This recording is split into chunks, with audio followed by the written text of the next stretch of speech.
نحمدہ و نصلی علی رسولہ الکریم اما بعد فاعوذ باللہ من الشیطان الرجیم بسم اللہ الرحمن الرحیم وما ارسلناک الا رحمۃ للعالمین صدق اللہ العظیم ان اللہ و ملائکاتہ یصلون علی النبی یا ایھا الذین آمنوا صلوا علیہ وسلموا تسلیما کثیرا کثیرا اللہم صلی علی سیدنا محمد وعلی آل سیدنا محمد وبارک وسلم الصلاۃ والسلام علیک یا سیدی یا رسول اللہ الصلاۃ والسلام علیک یا سیدی یا نبی اللہ الصلاۃ والسلام علیک یا رحمۃ للعالمین۔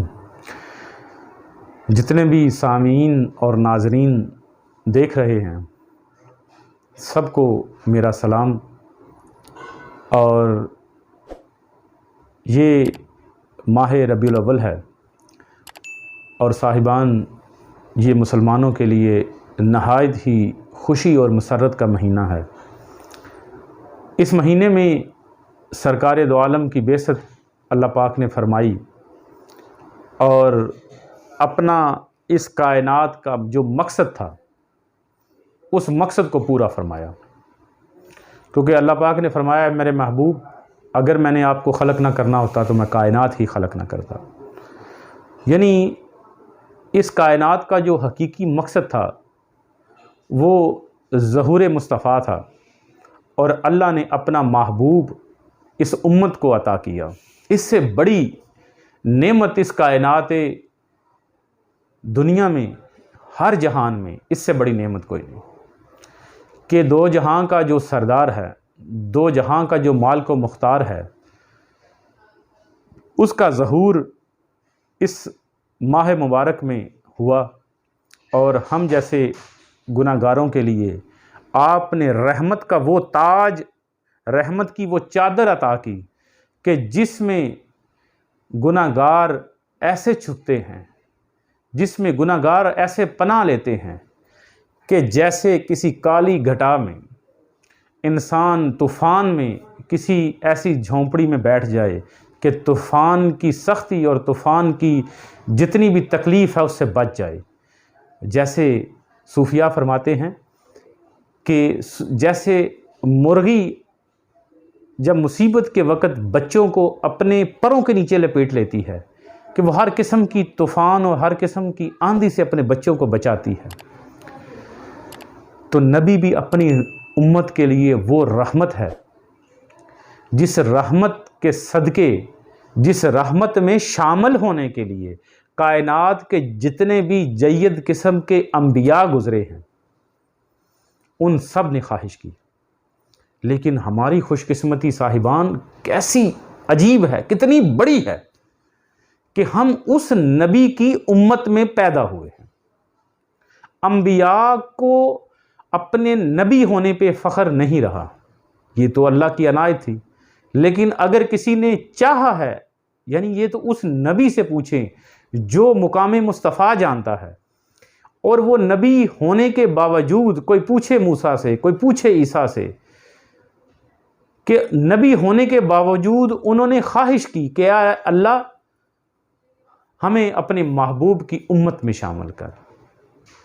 تو جب انبیاء اس محبوب کی امت میں شامل ہونا چاہتے ہیں تو پھر یہ سوچئے کہ وہ رحمت کتنی بڑی اور کتنی وسیع ہے۔ اب رحمت کو ہم ہر بندہ اپنے انداز اور اپنے اینگل سے لیتا ہے، اپنی سوچ سے لیتا ہے کہ سرکار کی رحمت کتنی بڑی ہے۔ جیسے ہم نے یہ سمجھا ہوا ہے کہ اللہ اکبر، اللہ سب سے بڑا ہے۔ میں اس چیز کو سوچ کے حیران ہوتا ہوں، اگر اللہ سب سے بڑا ہے تو پھر اس سے چھوٹا کون ہے؟ کیا خیال ہے؟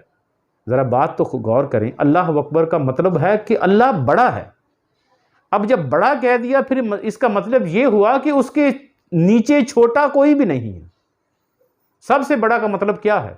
یہ تو صرف سمجھانے کے لیے علماء نے اس چیز کو بیان کیا ہے کہ سب سے بڑا کا مطلب یہ ہے کہ ہماری خواہشات، ہماری ذات، زمین و آسمان، کائنات، کیسے یہ ممکن ہے کہ جو چیز انسان اپنے ہاتھ سے بنائے وہ اس سے افضل ہو جائے۔ زمین و آسمان، کائنات کے جتنے بھی اس جہان ہیں وہ سب رب ذوالجلال نے اپنے ہاتھوں سے بنائے ہیں، تو زمین و آسمان اللہ سے بڑے کیسے ہو سکتے ہیں؟ اس کائنات کا سب سے بڑا وہ ہے جس کو کائنات کا مالک رب ذوالجلال کہتے ہیں۔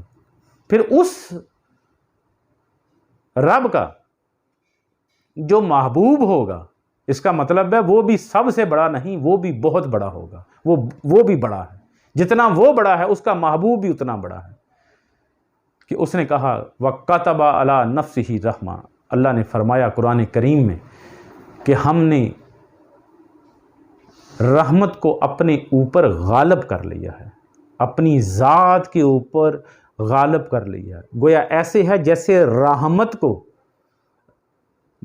رحمت نے اللہ کے نور کو چاروں طرف اپنی جو جمالی کیفیت ہے، جمالی نور ہے، اس ذات وحدہ لا شریک کے ذاتی نور کو سرکار دو عالم کے اس مصطفی نور نے پورے ذاتی نور کو اپنی رحمت کی لپیٹ میں لے لیا ہے۔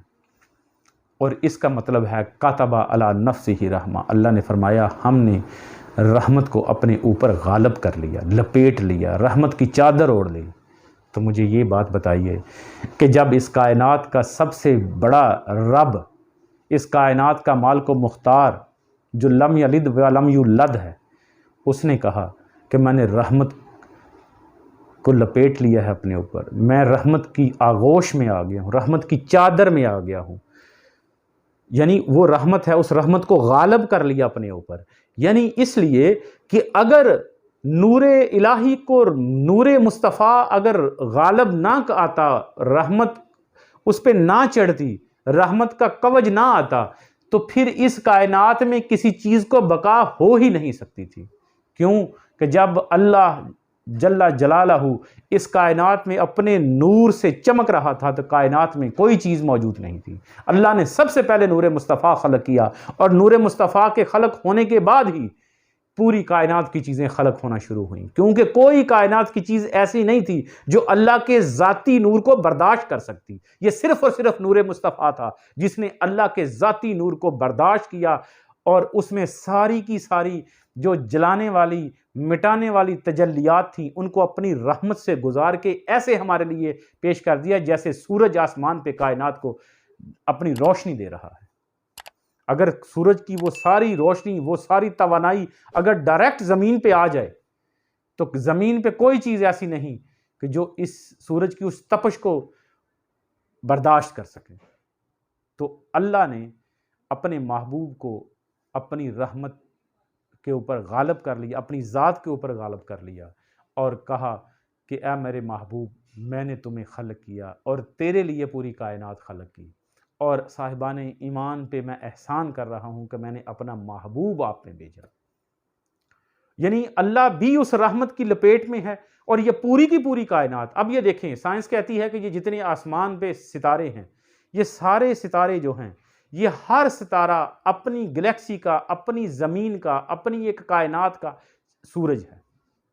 یعنی آسمان پہ جتنے یہ تارے نظر آ رہے ہیں، یہ سارے سورج ہیں اپنی کسی نہ کسی زمین کا۔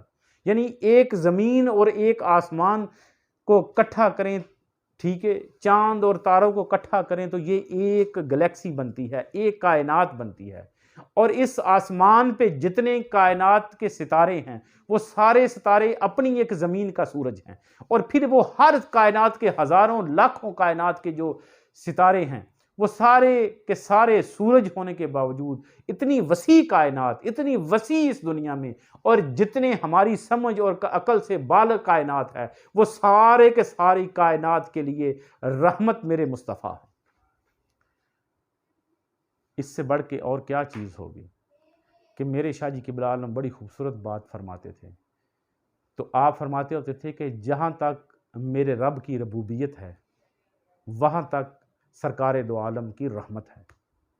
یعنی اگر آپ اللہ اور اس کائنات کے درمیان جو رکاوٹ ہے، جو رستہ ہے، جو نور مصطفیٰ ہے، اگر اس کو ہٹا دیں تو اس کائنات میں ہر چیز جل کے راکھ بن جائے گی، کوئی چیز اس کائنات میں باقی نہیں رہ سکتی۔ اس کائنات میں یاد رکھیے گا صاحبان، اس کائنات نے اللہ کے ذاتی نور کا مشاہدہ کرنے کی صلاحیت ہی نہیں سوائے نور مصطفیٰ کے۔ کسی نے آج تک اللہ کے اس جلوے کو نہیں دیکھا جس جلوے کو سرکار دو عالم نے اول ما خلق اللہ نوری دیکھا، اور اس کو دیکھ کے پھر اس نور مصطفیٰ کی اقتداء میں یا نور مصطفیٰ کی اس کو اس لفظوں میں لے لیں، میں شاید نہیں سمجھا پا رہا اس اپنی بات کو، کہ رحمت کی لپیٹ میں پوری کائنات آئی۔ اس سے پہلے اللہ کے نور کو رحمت نے لپیٹا، تاکہ جو اس نور کی جو تجلیات ایسی ہیں جو کسی کی برداشت میں نہیں، ان ساری تجلیات کی گرمی کو نور مصطفیٰ نے اپنے اندر ضم کیا، اور ہمارے تک سورج کی جیسے روشنی صاف اور شفاف آتی ہے، اللہ کے نور کو دیکھنے کی صلاحیت سرکار دو عالم نے اس امت کو بخشا، اس اپنی پوری امت کو یہ نعمت بخشی کہ جو بھی بندہ سرکار دو عالم کی امت میں موجود ہے وہ اللہ کو ملاقات کرنے کی قوت اور صلاحیت رکھتا ہے۔ یہ وہ خاص بات ہے، یہ وہ خاص لمحہ ہے کہ جو سرکار دو عالم کہ رحمت کے بغیر اس کائنات میں کچھ ممکن ہے ہی نہیں۔ اور اس سرکار دو عالم وہ ذات کریم ہے کہ جس نے معراج کی حالت میں، معراج کی رات، اللہ کو ایسے دیکھا جیسے یہ میری آنکھ اس کیمرے کو دیکھ رہی ہے۔ ایسے مادی آنکھ مادی چیز کو دیکھتی ہے، لیکن میں قربان جاؤں سرکار مصطفیٰ کی اس آنکھ کو، نہ میں مادی کہتا ہوں نہ نوری کہتا ہوں، میں قربان جاؤں سرکار مصطفیٰ کی اس آنکھ کو جو آنکھ کبھی ابو بکر صدیق کو دیکھتی ہے، کبھی اپنے رب کے اس نور کو دیکھتی ہے، کبھی عمر فاروق کو دیکھتی ہے، کبھی عثمان غنی کو دیکھتی ہے، کبھی مولا علی مشکل کشا کو دیکھتی ہے، اور وہی آنکھ ایک لمحے میں خدا کو دیکھ رہی ہے، ایک لمحے میں مخلوق کو دیکھ رہی ہے۔ میں قربان جاؤں اس نگاہ مصطفیٰ پہ۔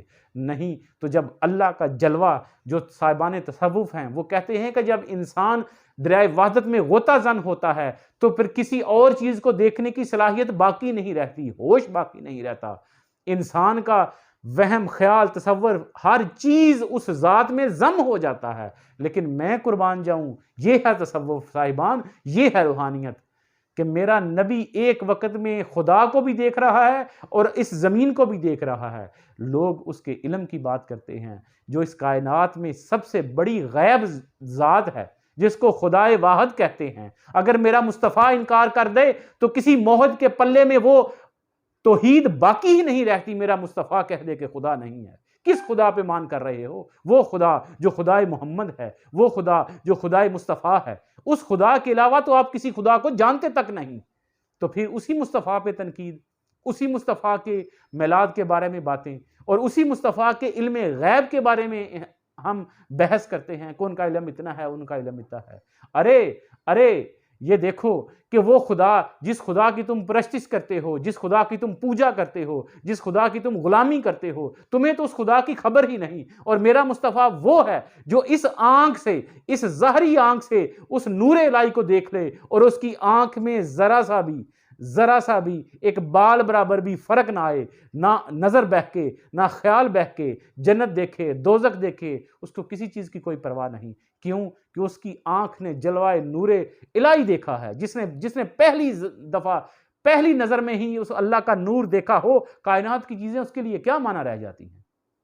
اس لیے سرکار دو عالم نے فرمایا، من رانی فقد راء الحق، جس نے مجھے دیکھا اس نے گویا ایسے ہی ہے جیسے اسے دیکھا۔ جیسے میاں محمد بخش صاحب کھڑی شریف نے فرمایا، جن آکھیں دلبر ڈٹھا تے او آکھیں تک لیاں، تو ملیوں تے ساجن ملیوں ہون آساں لگ پیاں۔ یعنی انسان کا جو حقیقی مقصد ہے، جنہوں نے صورت مصطفیٰ دیکھی، مجھے یہ بات بتائیں کہ جب بلال نے صورت مصطفیٰ دیکھی، اس نے کبھی طلب کیا کہ اے سرکار دو عالم مجھے اللہ کا نور دکھائیے، میں اللہ کو دیکھنا چاہتا ہوں، میں اللہ کو ملنا چاہتا ہوں، اللہ سے ملاقات کرنا چاہتا ہوں؟ کیا سلمان فارسی نے کہا، جناب فضہ نے کہا، ابو بکر صدیق نے کہا، حضرت عمر فاروق نے کہا؟ نہیں، کسی نے نہیں کہا، کیونکہ وہ نور مصطفیٰ کی تجلی دیکھ کے ان کے اندر جو انسان کا مقصد تھا، وہ تجلی کی جو طلب تھی، وہ نور مصطفیٰ کی تجلی نے وہ طلب الہی کی جو طلب تھی اس کو پورا کر دیا۔ وہ تو نہیں رہے۔ آج ہمیں اس چیز کی سمجھ نہیں آتی۔ اگر نہیں سمجھ آتی تو یہ جیسے سلطان العارفین برہان واصلین نے اپنی بڑی خوبصورت تصنیف اور اپنی تصانیف کا جو ماخذ ہے، جو نچوڑ ہے، رسالہ روئی، اس میں فرمایا کہ اے بندہ خدا یہ تیری آنکھ کا بینگا پن ہے کہ تجھے دو دو نظر آ رہے ہیں، نہیں تو دوئی تو اس کائنات میں ہے ہی نہیں۔ اللہ نے قرآن کریم میں فرمایا ہے کہ اس کائنات میں اگر دو خدا ہوتے تو زمین پہ فساد ہو جاتا۔ خدا تو کوئی دوسرا ہے ہی نہیں سوائے تیری خواہش کے علاوہ، کوئی اور خدا تو ہے ہی نہیں، تم کس خدا کی بات کرتے ہو؟ ہم صرف ایک خدا کو جانتے ہیں، ایک وحدہ لا شریک کو جانتے ہیں، جو رب محمد ہے، جو رب علی ہے، جو رب پنجتن ہے۔ ہم اس رب کو جانتے ہیں۔ اللہ پاک ہمیں رسول کا حیا کرنے کی اور اللہ کی حقیقی عبودیت کرنے کی توفیق عطا فرمائے۔ وما علینا الا البلاغ المبین۔